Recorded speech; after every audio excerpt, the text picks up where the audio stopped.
Good evening and thank you for joining us.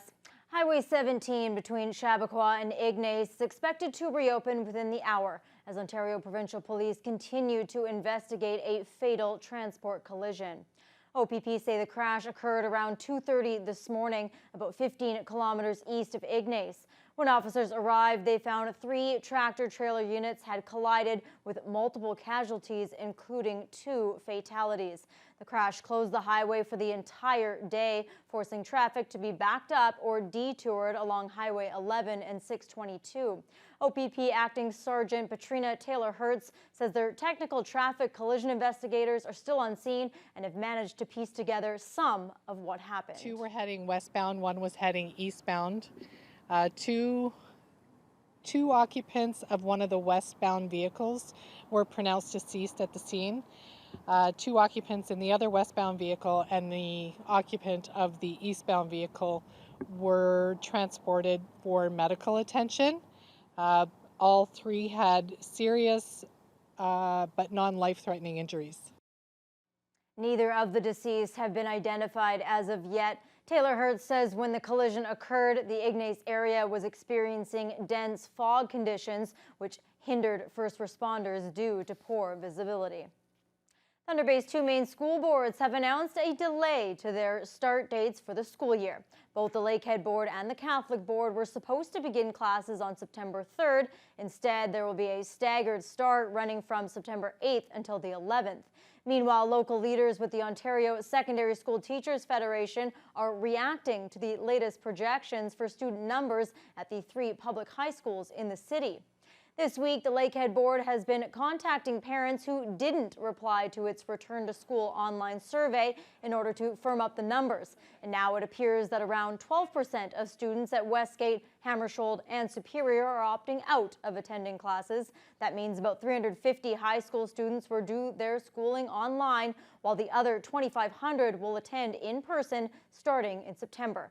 Meanwhile, 14 high school teachers have opted to switch to online teaching because of personal health concerns. Local OSSTF President Rich Seeley believes the government should have limited class sizes to 15 students across the board, but he says having 12% fewer students in class will help with social distancing. Absolutely. I mean, if you take 10, 11% of the students out, if it breaks well and it's spread out perfectly and you reduce all your classes by that much, it's, there's that many more empty spaces in a classroom, which allows you that much more social distancing. So it's not a bad thing.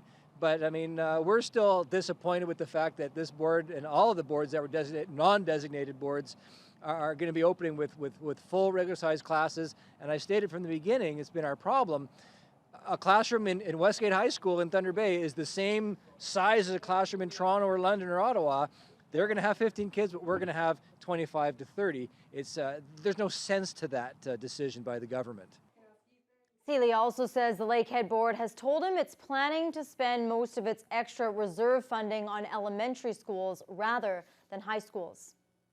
And as communities everywhere struggle with their back-to-school plans, you can add Toronto to the list of communities where students will face delays in returning to the classroom.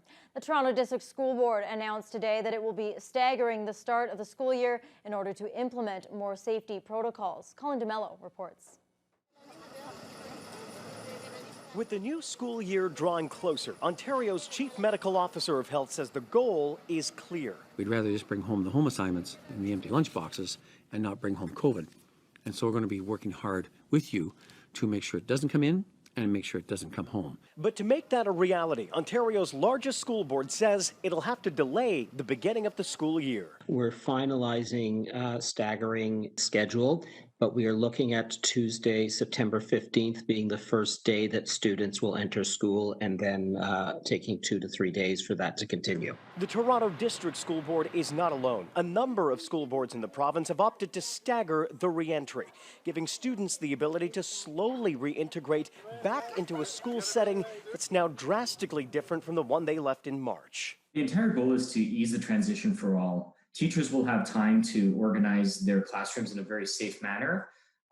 Students will have time to get used to what are a lot of new measures. And really, let's think of this as a bit of a dress rehearsal for a successful school year.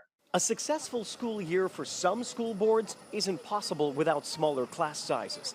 And here's how Toronto's public school board would do it: by redistributing 400 teachers who are currently in the system and adding another 280 educators, which means taking $29.5 million from the reserve funds. In priority schools, the neighborhoods hardest hit by COVID-19, classrooms would have a maximum of 20 students from grade 1 all the way to grade 8. All other schools in the city would have a max of 20 students between grade 1 and grade 3, and a cap of 27 students between grades 4 and 8. And for educators who might feel uncomfortable with returning to class, Premier Doug Ford says this. Go back to the beginning of the pandemic.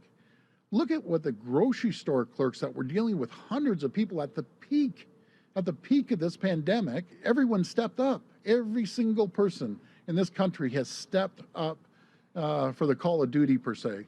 And, now I'm asking the teachers union, now it's your turn. Step up. Words that are sure to fan the flames over the back-to-school battle. After several days without any active cases, the Thunder Bay District Health Unit is reporting 2 new COVID-19 cases today. One involves a female in her 20s who believed to have contracted the virus while traveling. She's now self-isolating. The other involves a woman in her 30s with no known exposure. The health unit says her case has already been resolved. These most recent cases bring the overall total in the district to 102. And a Thunder Bay man says he's been denied access to his appointments at the Thunder Bay Regional Hospital after he wore a face shield instead of a standard cloth mask. Gordon Boyd prefers the shield for health reasons, and both sides have been working on a compromise. Avery McRae has more. Regional Hospital patient Gordon Boyd has a blood disorder that can be life or death if not treated. Add that to an artificial hip which requires care from professionals. He also cannot wear a standard cloth mask due to COPD and other health reasons. This led Boyd to begin wearing a plastic professional-grade face shield to his appointments at the hospital. His previous trips, however, saw him denied access by staff due to the mask type, which forced him to cancel previous appointments, something that adds stress for Boyd. It is really concerning to the point you don't sleep at night, and I've always got a phone available because they will phone at any time or not. And you're getting mixed up answers and, who is the girl or the woman that you talked to? And I don't know, you have how many 100 employees? The hospital has had a mandatory mask rule in effect for over a month, and according to the health unit's website, a face shield is not a substitute for wearing a face mask, as it does not filter respiratory droplets. The hospital's website says the term mask refers to all face coverings as long as it covers the nose and mouth and is intended to protect others from the spread of airborne droplets, which Boyd feels his mask does. I don't think I am being absurd. I don't think that I'm being hard to get along with. I just need to get in there. I'm not causing any problems. I don't visit anybody in the hospital because I don't know anybody to visit. If somebody went in, I most certainly probably would, but once again, I'm not going in there to wander around. In a statement released by the hospital, alternate face masks such as face shields may be permitted depending on circumstances. For future appointments, Boyd is under the impression he will be allowed to wear his face shield if he's escorted into the hospital by a staff member. Avery McRae, TBT News. A serious collision today right in front of the Thunder Bay Police Station. The intersection of Balmoral Street and Central Avenue was closed for a brief time early this afternoon after a vehicle went through a red light, causing an accident involving 2 other vehicles. Fire Rescue and Superior North EMS were on scene, as well as Thunder Bay Police, who directed traffic. All 3 vehicles sustained heavy damage, but fortunately, no injuries were reported. Police say the man driving the pickup truck has been charged with careless driving as a result of being on his cell phone. Thunder Bay Police are requesting the public's help in identifying a suspect in a fraud investigation. The case involves a credit card that was stolen from a woman's purse on the morning of July 13th. Later that day, the victim was contacted by her bank's anti-fraud division about more than $17,000 in suspicious transactions. Police have released these images of a person who may have been in possession of that stolen bank card. They're asking anyone with information that may help identify the person to contact them.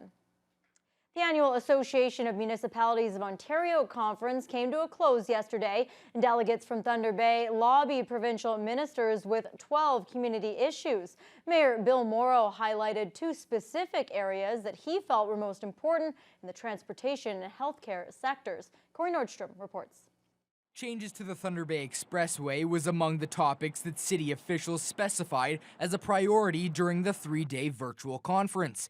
Mayor Bill Morrow and the other city delegates spoke with Transportation Minister Caroline Mulroney. During his time as a Liberal MPP, Morrow flagged the stretch of road from Balsam Street to Arthur Street as dangerous and wanted to ensure the current government is aware of the previous work.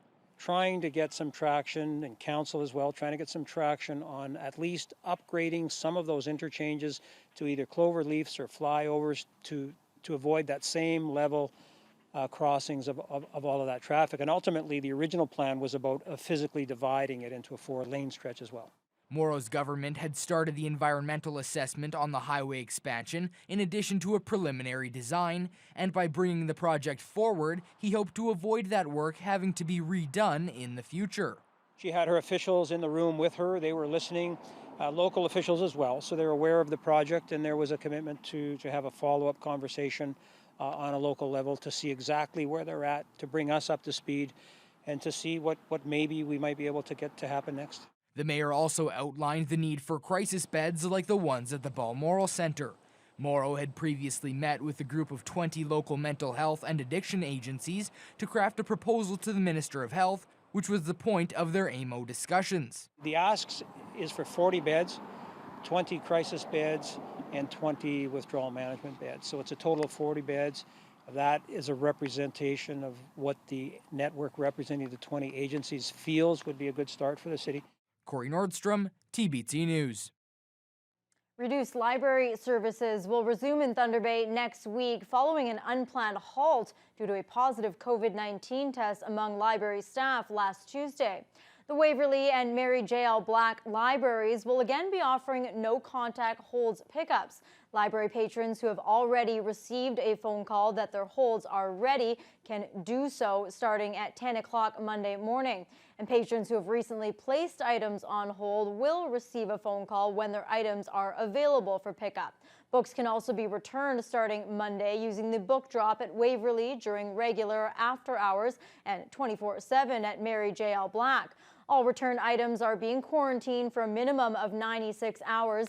Library management has adopted a slow and safe approach to reopening library services to the community and are currently in phase 4 of a 7-phase plan.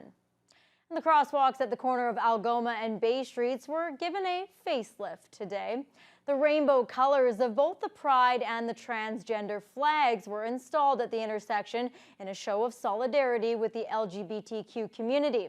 The project was approved by City Council earlier this year with equal 1/3 funding by the city, the Pride Association, and the contractor who did the work. Pride Chair Jason Veltri and City Councilor Shelby Chung are hoping the new crosswalks show that Thunder Bay is welcoming all individuals to the community. It's the final visualization of the idea that Thunder Bay can move forward. We can move into a modern society with everything going on with COVID and just our reputation that we have on a national stage. Sometimes it could be very easy to be down on Thunder Bay, but I think projects like this showcasing our diversity and our understanding that this is a community that is welcome to everyone.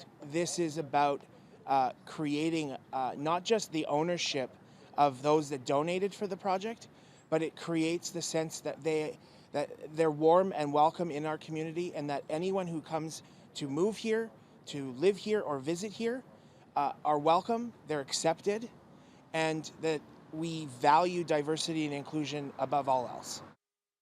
The same design will be installed tomorrow at the corner of May and Donald Streets. The colored material lasts for 3 to 5 years before it needs to be repaired or redone. Roots to Harvest has gotten some help sprucing up its building while sharing a message of community and love.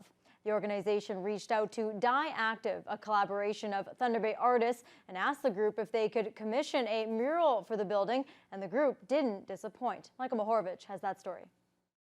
Before and after. Quite the change for the Roots to Harvest building on Fort William Road.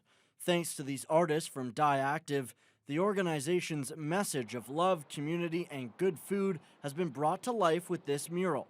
Aaron Beagle, executive director of Roots to Harvest, says they commissioned this mural to inspire artists and the community in a time where inspiration is hard to come by.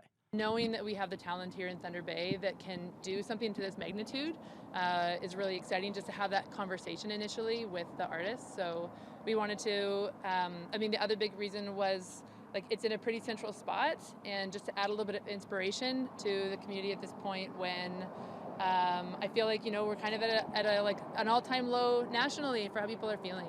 Laura Northway, Boy Roland, Kathleen Beta, and Vicky Norino came together with individual sketches of what the mural should look like after talking with Roots to Harvest.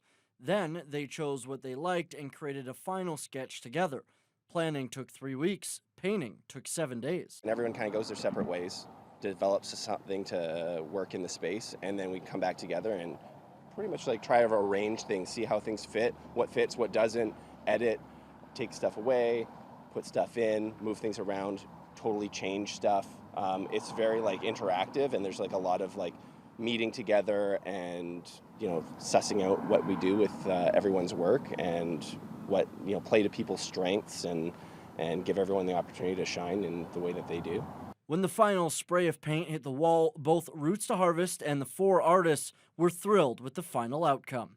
Yeah, I'm very proud of the work that we did, and it's really nice to have a new wall up.